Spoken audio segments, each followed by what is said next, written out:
Hello, can you hear me now? Can you hear me now? Is this any better? Can you hear me now? Hello, hello, hello, hello.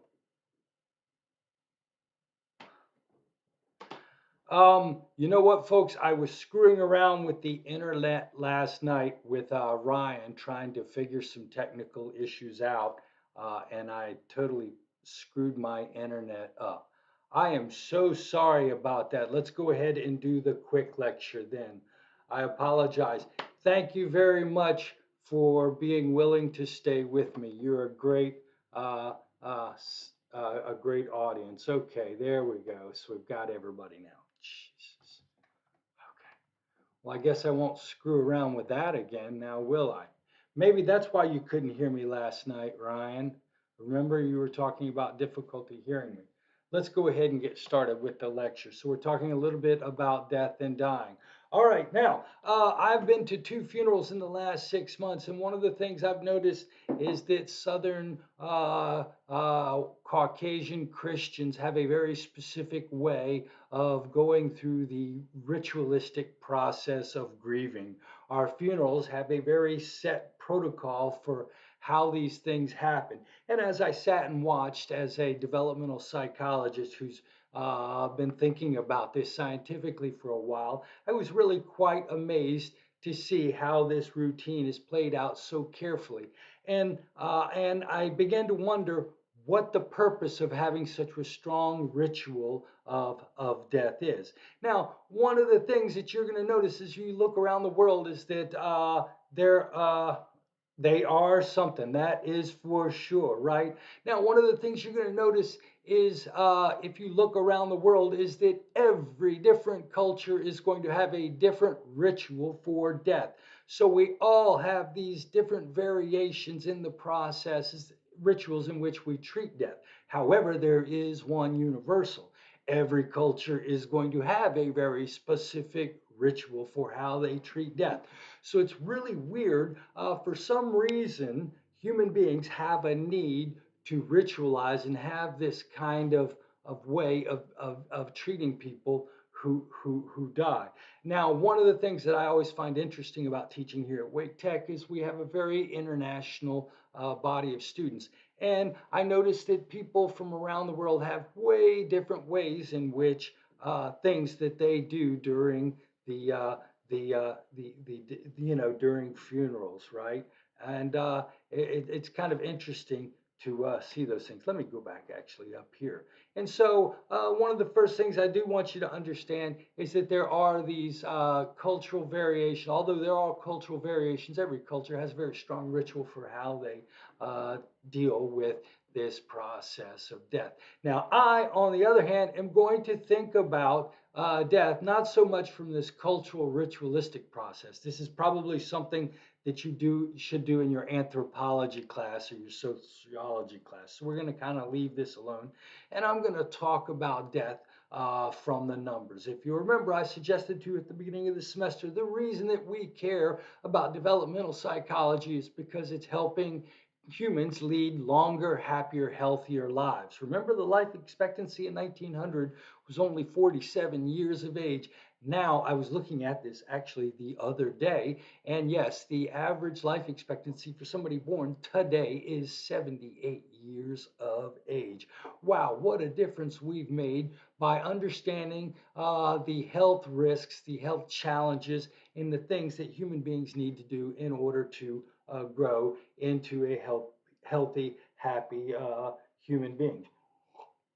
Now, one of the rituals I will point out here in America is that Americans have the institutionalized deaths. Here in America, for the most part, we seem to like to see people die in institutions, hospitals, care facilities, nursing homes. It just seems like here in the United States, people, when they die, and I'm not sure if it's because we don't have the money, the time, or the family structure to care for them, but what you're going to see is a lot of Americans do tend to die in facilities like this. In fact, I will tell you, the my grandmother, my wife's grandmother, who died at 101 years old, who came from the country, she's the first person I ever really saw die at home. She never really even went to the hospital. She had one or two episodes where she was there for a day or two, but for the most part, she spent the last 2 years of her life in her home being cared for by her daughter as she died. And so when you do look at the rituals and the numbers, you will see that Americans do have this very unique sort of statistical way in which they do die. Now, if you remember, like I suggested to you, looking at the death rates, and I've talked about this the entire semester, and it's actually on the exam. I was making the exam questions up the other day. I am going to ask you about the causes of death. Remember, if we understand the things that kill people across the lifespan, then we can learn where to research and what kind of interventions to create in order to promote the public welfare, right? Now, one of the things I want you to notice is that if you look at this chart right here, these are the absolute number of deaths in one given year. So 4,500 children die of birth defects every year before the age of one. That's the number one killer of children before the age of one. And if you look at the absolute numbers, what I want you to notice is that the absolute numbers of deaths is largest in the first year of life compared to probably almost all the way through early adulthood. The first year of your life is the most dangerous time of your life. I don't know if any of you folks have ever heard of infant mortality. It's a big area of scientific interest. And if you look at the research, they're always talking about how the United States infant mortality rates are much lower than many other industrialized nations. And here you're going to see it in these absolute numbers. And so the reason that we worry so much about prenatal care is because we're trying to affect the number of children that die during the first year of life.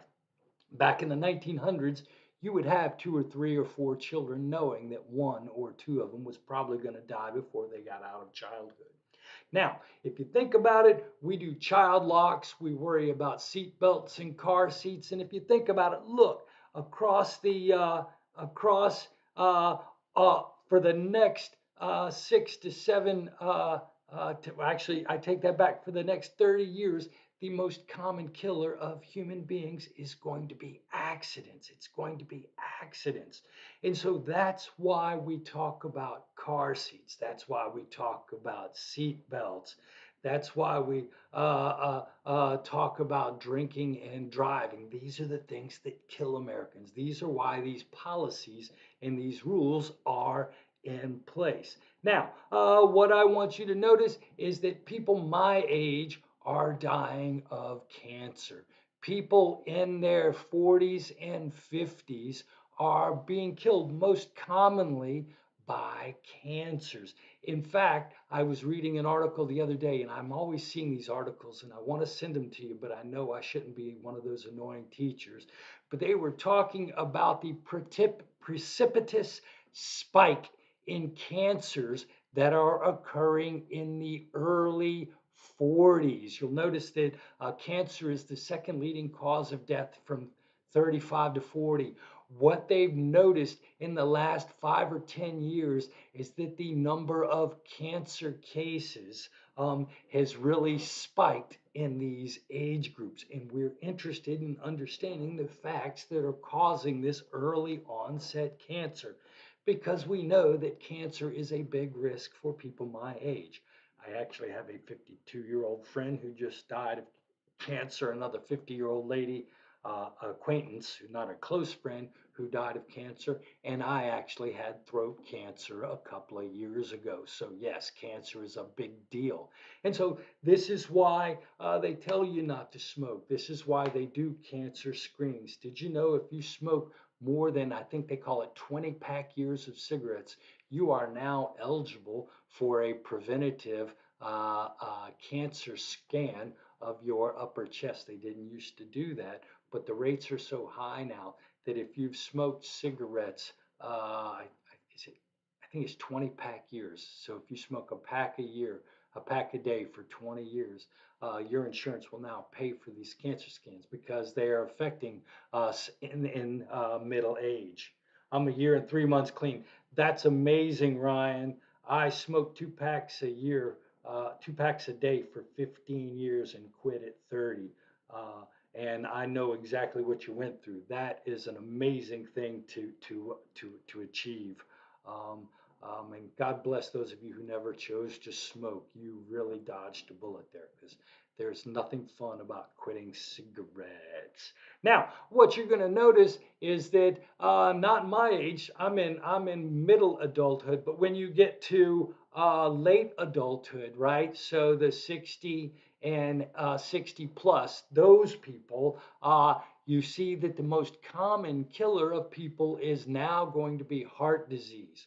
So it's kind of weird. I want you to notice a pattern. So it's birth defects, then it's accidents, then it's cancer, then it's heart disease. And that's sort of the pattern. And the crazy thing is, you're going to see these numbers go up and down, but they stay pretty stinking reliable. And changes in these numbers can be interpreted by developmental psychologists and other people who are interested in human development in order to direct resources for the public good. All right. So we care about accidents because that's the most common killer of people throughout most of their life. We care about smoking and exercise because these are predictive factors for cancer and heart disease.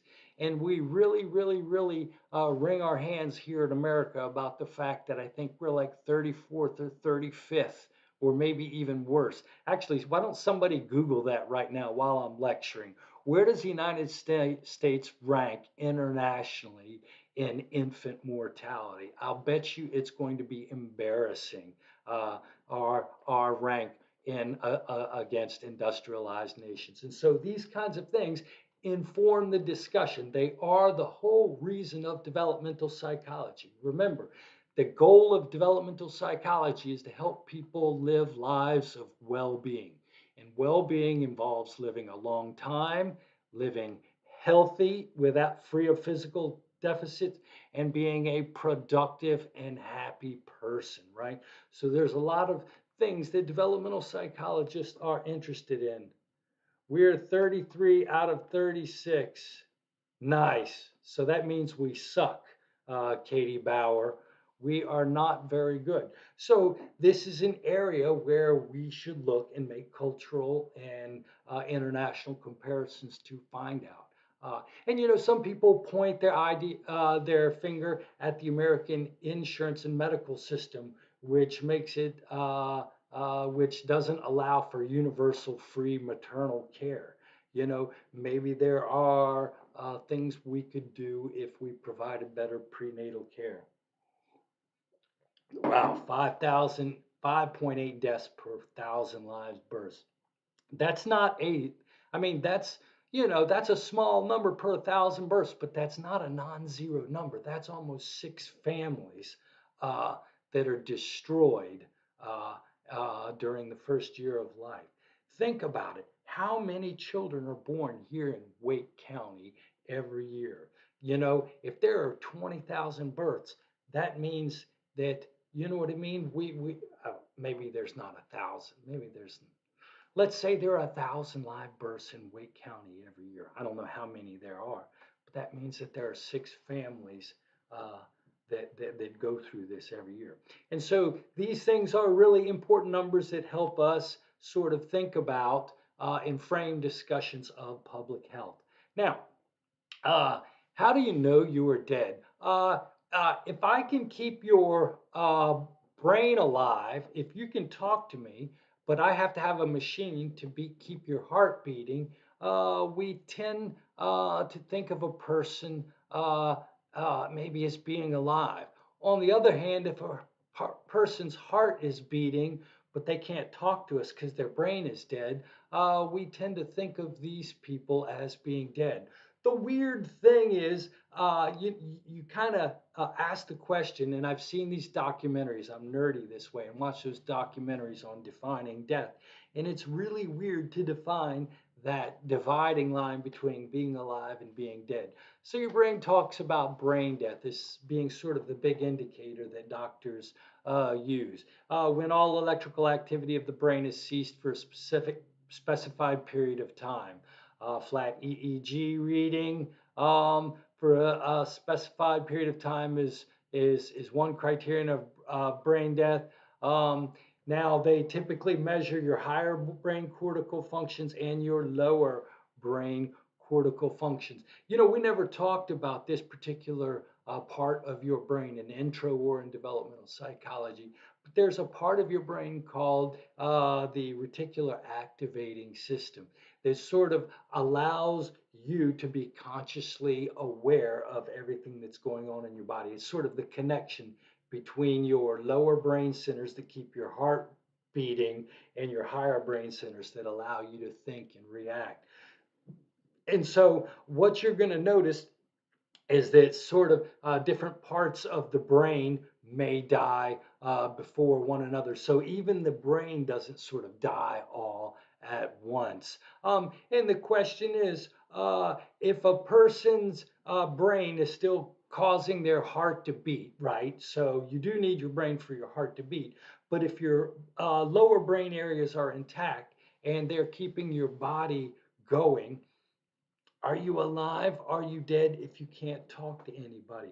I don't know if anybody, you folks are all kind of young, but there was the Terry Schiavo case that sort of transfixed America 20, 25 years ago.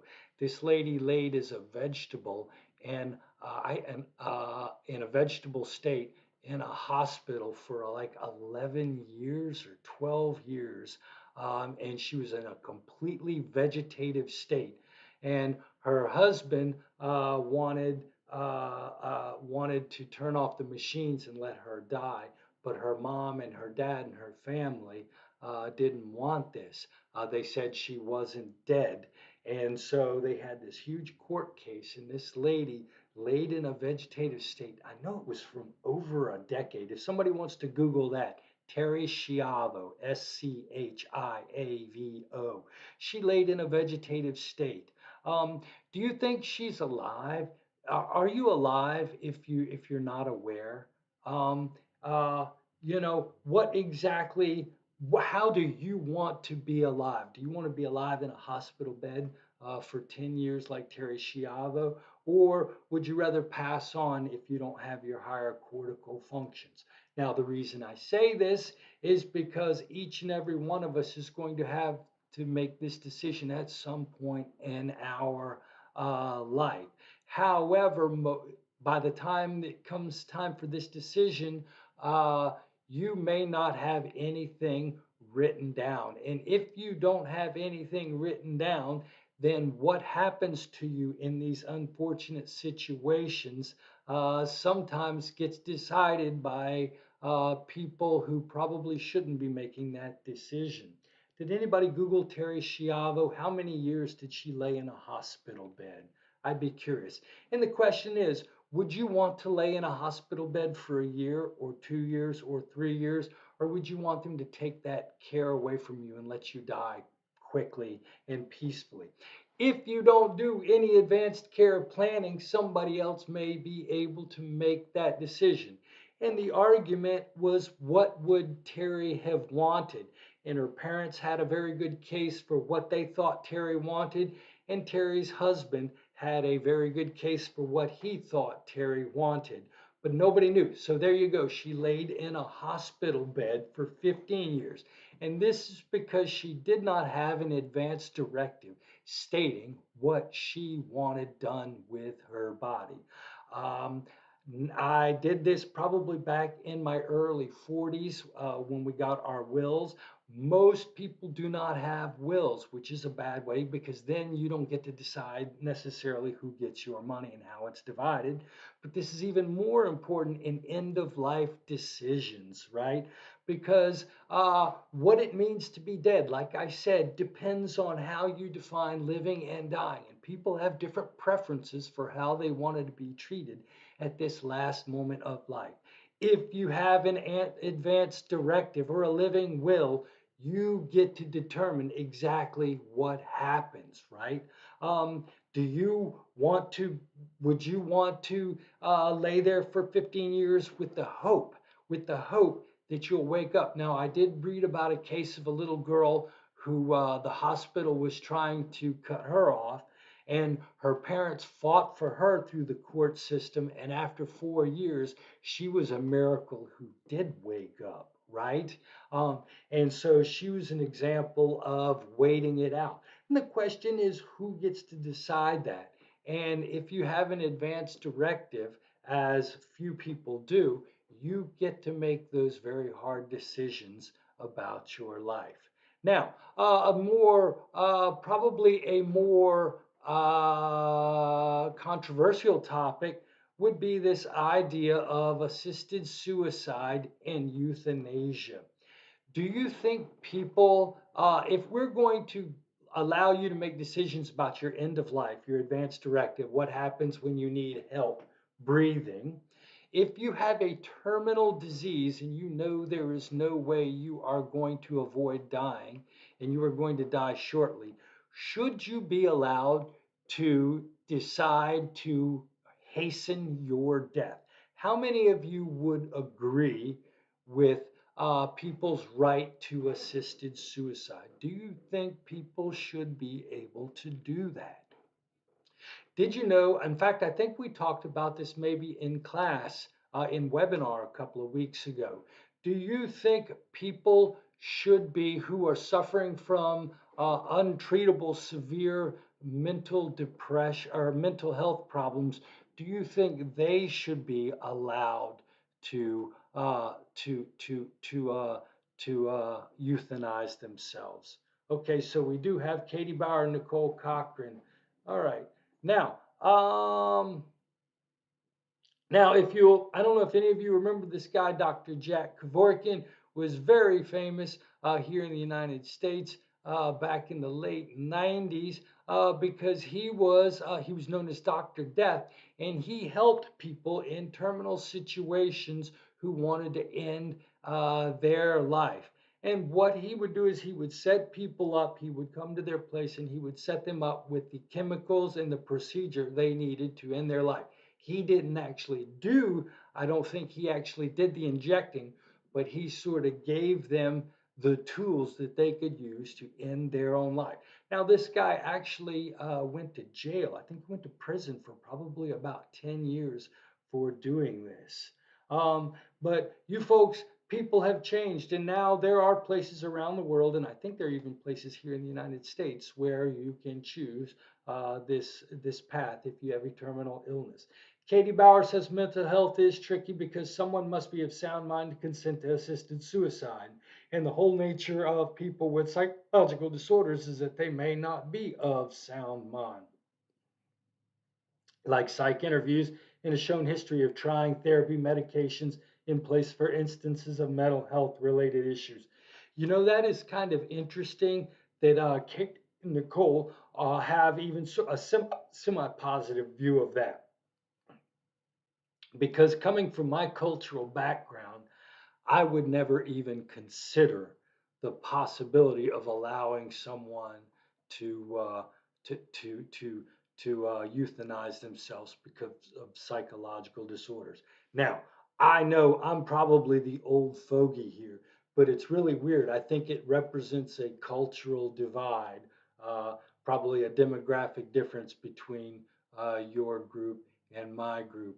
You know, in fact, I came from the group of people who probably weren't even comfortable with euthanasia for people with terminal illnesses. You know, a lot of my cohort is not even going to agree with euthanasia as being an acceptable process. But I do find it interesting that there are places, I think there are places in the world, and there are certainly people who think that not only can we allow people with terminal physical illnesses to euthanize themselves, but in some cases, psychological disorders may be reason for making this choice. They go through the right process and get saved, then it helps minimize the traumatic experience of a family member or a loved one finding them via suicide. Right, right. Yeah, I hear what you're saying, Nicole, but it's still just something just feels awful about that. Do you know what I mean? I'm not saying you're wrong, but something just excuse me, something just feels wrong about that. Just one guy's opinion, right? Not trying to make a judgment, but it just feels wrong and weird to me. But I hear what you're saying, and it definitely is a demographic difference, or I definitely know that there are people like you. Oh, 15 years for Terry Schiavo. I'm sorry, I was talking about that. Oh, the mental illness, right? True. Okay. All right. Now, so what does it mean? So I hate to tell you this, but we are all going to die. Unfortunately, there's no way around it. Uh, I've thought about this. I've made plans. I've read books, and there appears to be no way out of dying. Unfortunately, um, Ponce de Leon couldn't find the fountain of youth, so I don't think I can either. So, barring that, how exactly do you want to die? What is important for you during this process? What do you think makes a good death, right? And you know, you can think about physical comfort, having the people you love there, being comfortable with the fact that you are going through this process, and the appropriate medical care to make sure that you're comfortable as this happens. You know, people, it seems that if you talk to most people, they're not so much scared of dying as they are in what happens during the death process. There you go. I'm going to let that comment go. It asked me to approve that comment, but Ryan Wheeler wants to go by himself doing something badass. There you go. Okay, that's one way to do it. You have sort of the crazy horse attitude. Crazy Horse was a famous, legendary Indian from the American West. And so Ryan Wheeler's kind of got the crazy horse theory. It is a good day to die. Hi, Victory. We're talking about the end, death, and dying, and how we want to go. And Ryan Wheeler says he wants to do something. Uh, there you go. He wants to go out like an adrenaline junkie. And I don't want people, my family, to have to see me die. I've seen a couple of people go, and it's terrible most of the time. You know, right. It is always tough to see someone you know who is vibrant and healthy waste away in a hospital bed for a year without any kind of um,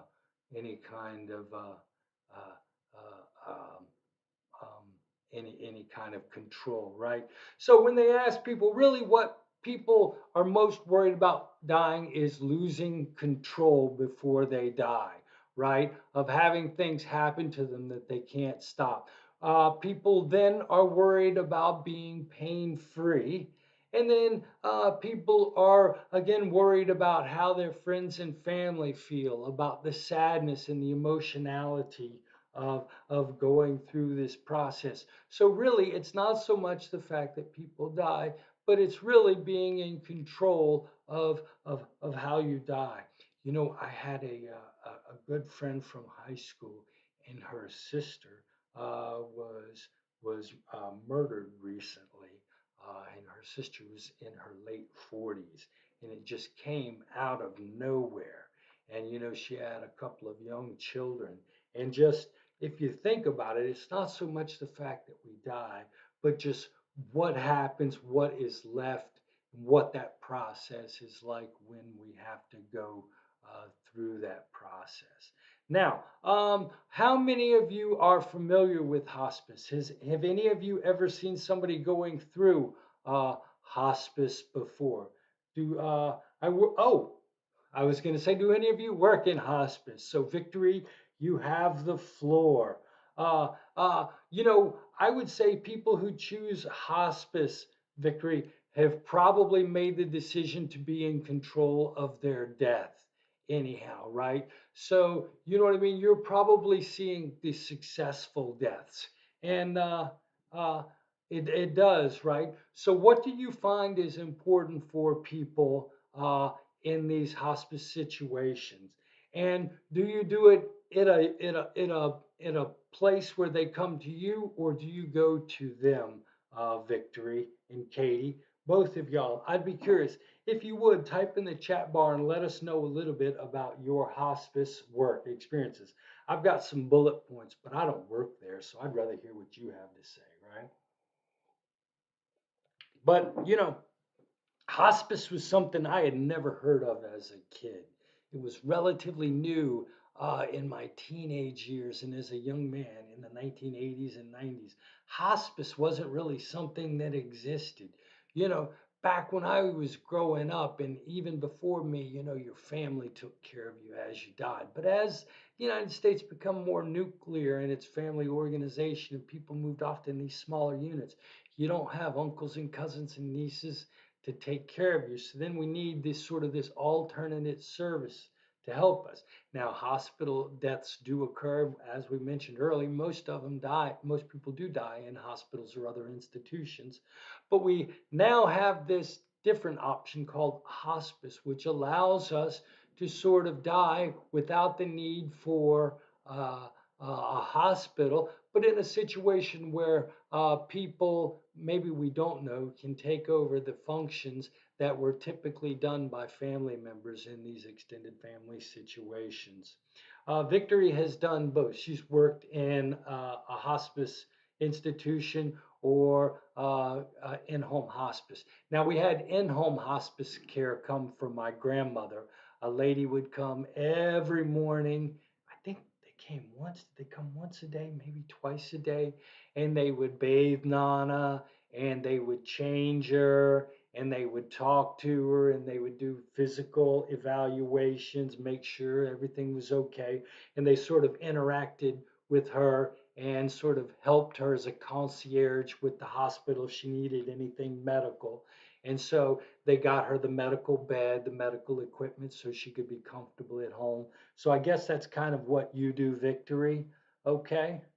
So some financially successful people request hospice care to alleviate the pain and trauma associated with the dying process. Right, right, right. You know, I don't want to die young, but I don't want to die slowly. I just want to not wake up when I'm 95 one day. But I don't guess that's not always the case. You know, I had a friend this summer was diagnosed with cancer in July and died in September. It just happened that quick, and it was shocking. Um, and it was just quickly how he went from what we thought was healthy to gone in 3 months. And it's been actually, you know, I'm a grown man and he's just my beer buddy, but it's been quite traumatic for me to experience this thing too. Um, and he went through the hospice program too. It got so bad so quickly that the doctors just sort of they started talking about hospice only immediately. And you know, he was a cancer patient. Like they said, they're more likely to serve cancer patients than other conditions. I'm not sure, but I guess it's because cancer tends to be a long, slow, wasting process, and there becomes a point at which you know what's going to happen, even though it's going to take some time. But my friend Pedro went through a hospice program, and he was a cancer patient as well. He did the in-home hospice, just like they say 90% of the people do the in-home hospice. Victory saying some financially successful people request probably the, I guess, probably the hospice institution, the hospice unit is probably pretty dadgum expensive, Victory. And one quick question, either of you know, they take care of different aspects of their lives before the last. Okay. They care so that the family can take care of different aspects of their lives before the last few hours. I get it. I understand. Now, Victory, I don't know if you know this, but is hospice care covered by insurance, or are most of these people, do you know if people struggle to pay for hospice care? Or does anybody know? You know what? I never really talked to anybody about the financial aspects. It seemed kind of cold to talk about who was paying for that for my grandmother. So I was always embarrassed to ask that. Do you know who pays for hospice care? So, really, what we all want is just to be in control, to make those decisions about what happens to us during the last hours and days of our lives. We want to be pain free, and we want to avoid, like Victory says, the emotional trauma that inevitably comes with dying. Um, if you remember, to the degree that you are a wise person, you will engage, you will have an advanced directive which will tell people what you want to happen in case you are incapacitated towards the end of your life. One of the things that we do have to help people towards the end of their life is hospice care. And then, you know what?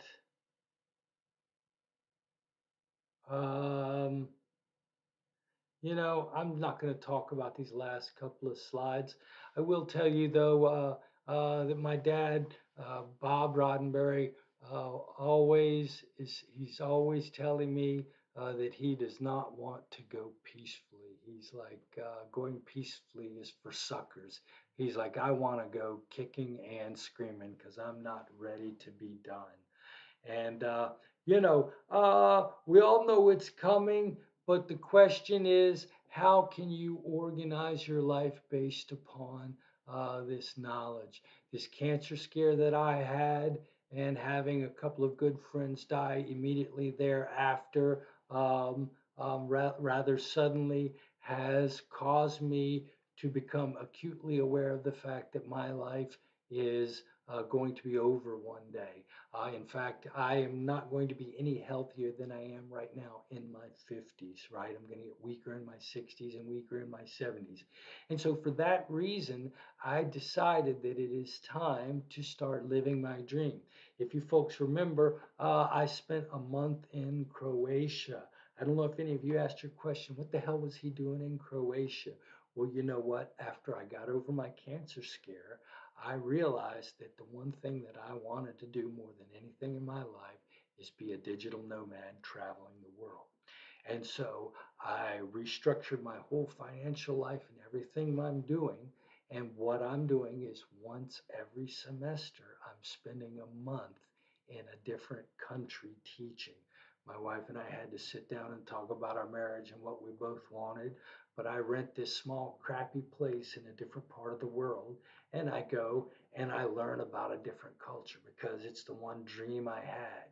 And coming face to face with the idea that you might die, and then seeing some people that you know die, really, really puts this idea that death is going to happen. And what I want you folks to know is that it's going to happen to you. So you need to start thinking about your priorities. And it is never too young to start organizing your life. Even if you're only 22, What is important to you? Don't spend your 20s focused on something that doesn't complete you as a human being. Yeah, you have to survive and you have to do this, but don't spend 10 years in that bad job or that bad relationship or that dead end spot. Try not to spend 10 years in front of the television, right? Uh, right? Well, Katie, we had set our finances up pretty good, and I'd always lived pretty cheaply and inexpensively. I got rid of my car. I've got this $1,500 old beater out in the driveway. I wear used clothes, man. And so I'm going to Peru in January. I got myself a little $600 apartment for the month. You know what I mean? I'll go up there and I'll eat cheap. And what you do is you just have to realize that death is coming. And so you, my friends, have to wake up right now and realize that you get one ride. You only get to be in your 20s once. You only get to be in your 30s once. You only get to be in your 40s once. I'm living in my 50s and I feel young, but I wish I'd done this in my 40s or in my 30s or in my 20s even. So please, I guess, try not to spend too much time in your cell phone. Try not to spend too much time on Netflix. Try not to spend too much time in front of the TV because one day your time is going to be up. And hopefully, I think getting cancer probably was the best thing that ever happened to me. It woke my ass right up. You know what I mean? Outside of having kids and my wonderful wife, getting cancer was a great thing to have happen to me. Now, I'm sorry for blathering on and on about my opinions. This is just one guy's opinion going on about what he thinks is important in life, and you probably shouldn't listen too much to me. Now, we're going to have a review tomorrow morning at 10 a.m. I am just about finished with the exam right now. I'm going to go over the exam. I'm going to talk about this stuff that is going to be cumulative. Some of the basics. I want you to know your Piaget. I want you to know your Erik Erikson. I want you to know a little bit about prenatal development and genetics. I want you to know the different age groups. I want you to know the causes of death throughout life. I do want you to know those things from across the entire semester. If you're a developmental psych student, you have to know Erikson and Piaget. You just have to be familiar with those theories. They're sort of foundational. I think it's important that you understand death statistics and genetics. And so if you have those foundational things, you can call yourself a developmental psychology graduate. And then on top of that, we're going to talk about, we're going to have the last 6 chapters on the final exam. We're going to be talking about that tomorrow morning at 10 a.m. The link is on Blackboard, and I will send around a reminder tomorrow morning at 9:30 for that. Do y'all have any questions for me before I log off? There you go. Create memories with those you love, tell them and show them. Yes, yes, yes, yes. You're right. You're quite welcome, Imani. Hey, folks, y'all have a great day. It's been great getting to know you this semester and interact with you. I hope you had as much fun as I did. And if you ever need anything in the future, don't hesitate to send me an email or a text. All right. Take care. Have a great day. Bye.